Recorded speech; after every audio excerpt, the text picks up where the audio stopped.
Hello everybody, and today I'm going to be showing you how to make a lowercase e with the Rubik's twist, 24 blocks. So pretty much what you're going to do is you're going to turn the first block 2 times, and then you're going to face it like this. Alright, now you're going to count 1, 2, 3 blocks and turn it 2 times.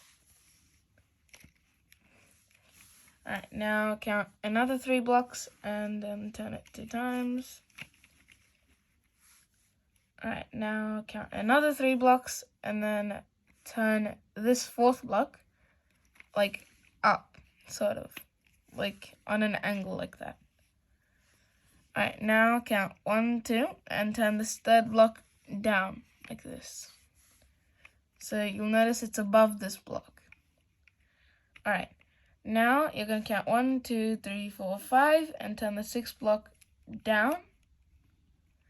And then count 1, 2 and turn this 3rd block to the right, like that. So now this is slightly above this bit.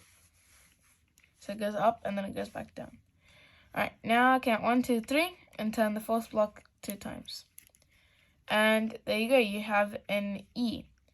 And it is a bit unstable, so what you can do is you can like put that a little bit under that, so it's a bit more stable. So if you like this video, please make sure to hit the like button, which is right down there, as well as the subscribe button, which is right next to it. And goodbye, see you in my next video.